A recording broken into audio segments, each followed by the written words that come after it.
Well, welcome along to the continuation of Landlord Debt Advisory Week, which is powered by our partner, the same company name, Landlord Debt Advisory, the only FCA regulated company in the UK authorised to deal with this very niche area of landlord debt. And I'm joined by a co-founder who's also a landlord himself, and that's Tom Cardwell. Tom's been with me all week. And Tom, for this instalment, we thought we would talk a little bit about the myths surrounding debt issues. And I think these myths arise because we don't talk enough about the problems that people face and the solutions.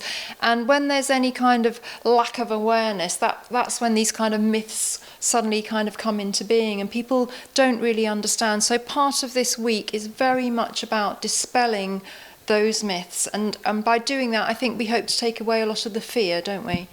Yes, absolutely. Our team collectively have completed over 30,000 debt settlements of all types. That includes the sort of informal mortgage shortfall settlement type work that we're known for. That includes IVAs, individual voluntary arrangements, that we complete, and we do a smattering of bankruptcies as well. And it's very common that when clients come to us for the first time, even though they've maybe been suffering with the same problem for a long time, and years in many cases, when we ask them why did they not come to us sooner, when it potentially would have been easier and cheaper to resolve, it was because of some of these issues, some of these myths. And I think a lot of them stem from sort of traditional and historically how debt was treated. Debt was very much black and white. You repay all of your commitments on the date they're due, or the dread of bankruptcy. And thankfully that's no longer the case. There are a number of halfway houses.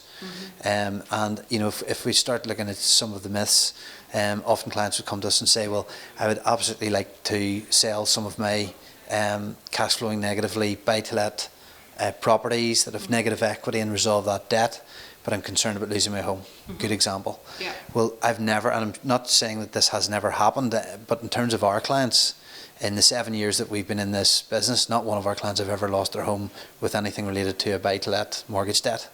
Wow, well that's a massive thing to know. So you've been able to ring fence the residential property away from the issues with the buy-to-let portfolio? Yeah, absolutely. One of the early stages when we speak to a client, if we think there's viability to their case and obviously they want our help, and we complete a case review. We will look into reasonable level of detail about all of their assets, and really in sort of simplistic terms for the explanation, if we put them into two pots, assets we wish to retain and assets that are problematic and need to be dealt with. And often we're looking at the home, we're looking at the pension, we're looking at vehicles, we're sometimes looking at business assets, we're looking at the positively cash flowing and positive equity buy-to-lets, and there's an exercise that can be done, and it depends on the lender, it depends on the client's circumstances. Sometimes there's a requirement to forfeit a property or maybe a number of properties, but in terms of protecting the residential home, we've completed hundreds of cases where the client has had a lot of equity in their home or potentially an unencumbered residential property and still been able to deal with their buy-to-let problem debt.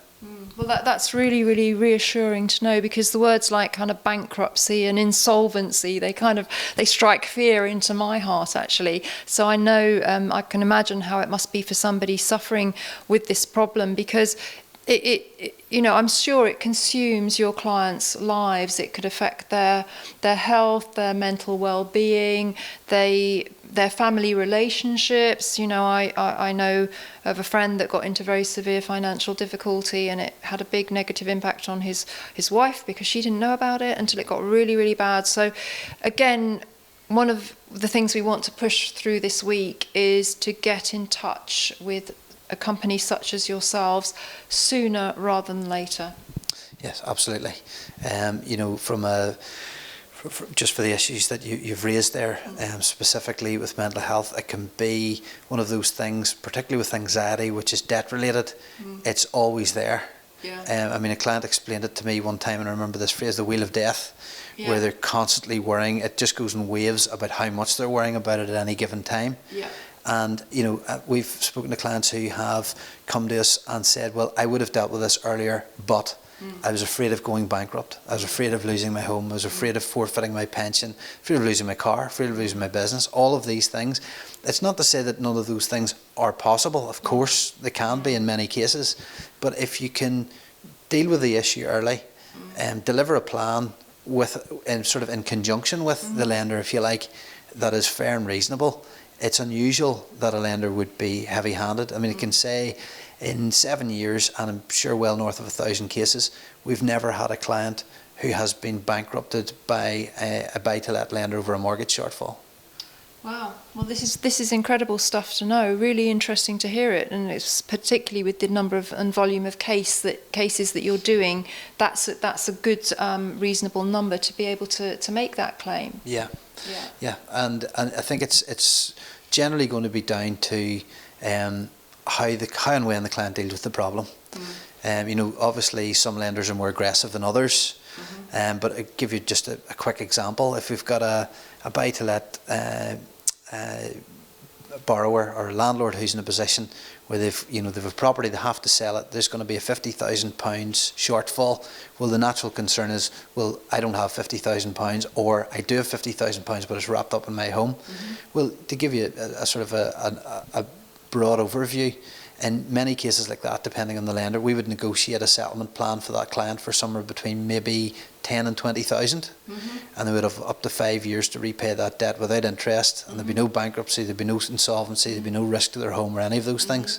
And it's easy for me to sit here and say this, but it's another thing for somebody who's in that position to obviously take that leap of faith, I suppose. But what I would say is, talk to us, look at our reviews on our websites.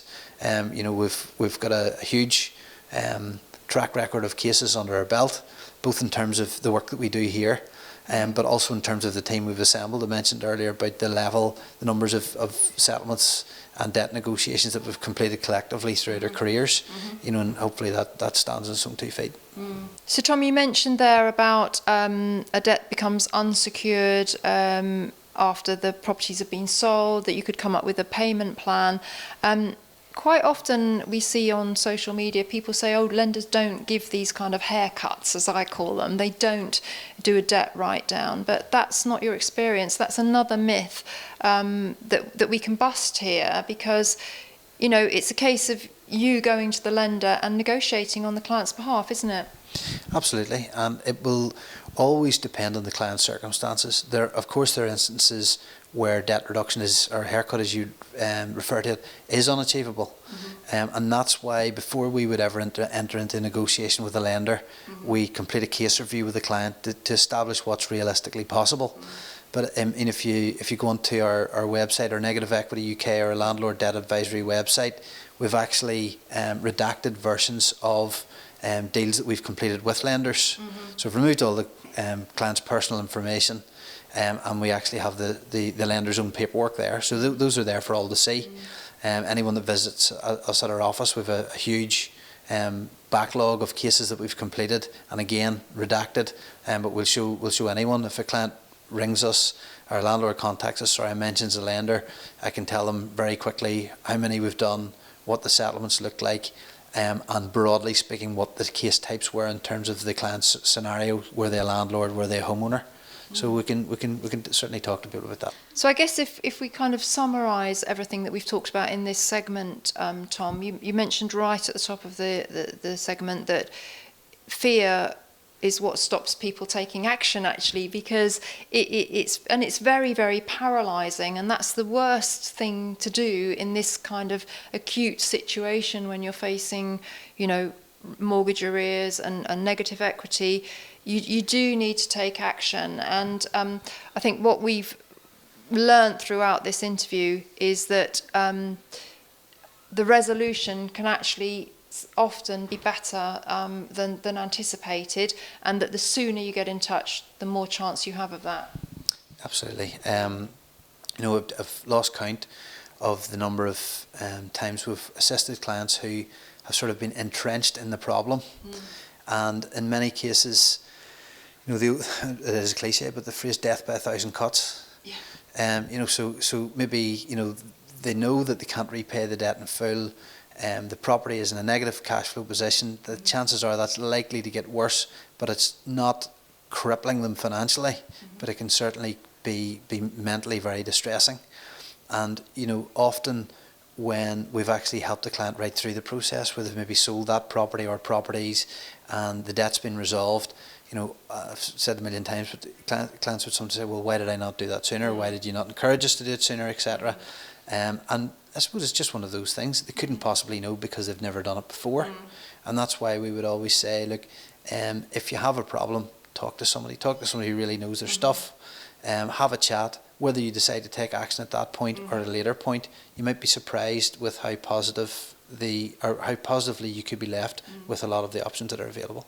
Indeed, and the other thing, of course, is that sometimes you see people, their situation actually isn't as bad as feared, and you're actually able to kind of restructure portfolios, aren't you, and help them get a few, like a better mortgage deal, and kind of really help them just get back on track.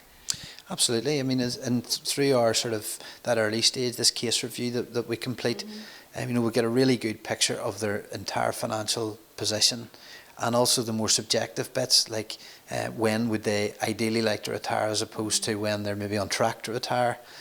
We have a sister company which is a mortgage brokerage in-house. We have access to over 90 lenders, so we can look at negotiating new terms with existing mortgage lenders, whether that property is in a position of equity or not. In some cases we can do that, or if there's the option of introducing fresh capital, maybe raised against another asset, or potentially from pension funds or something like that.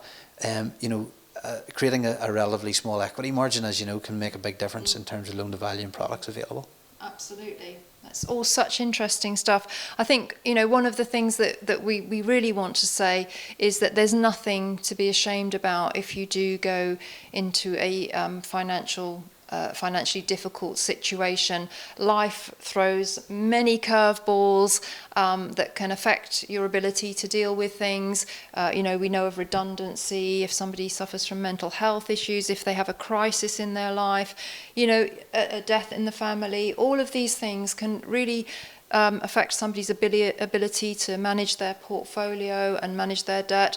It's nothing to be ashamed of, and we do want everybody watching this who is affected by this issue to reach out for help, and that's really one of the overriding messages of this week, isn't it?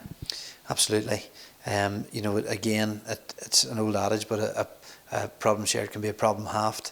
I spoke to a lady today who her husband has passed away, and she's a number of buy-to-let properties. He had always managed those. There's a mixed bag. Some of them are in good position, some of them not such a good position.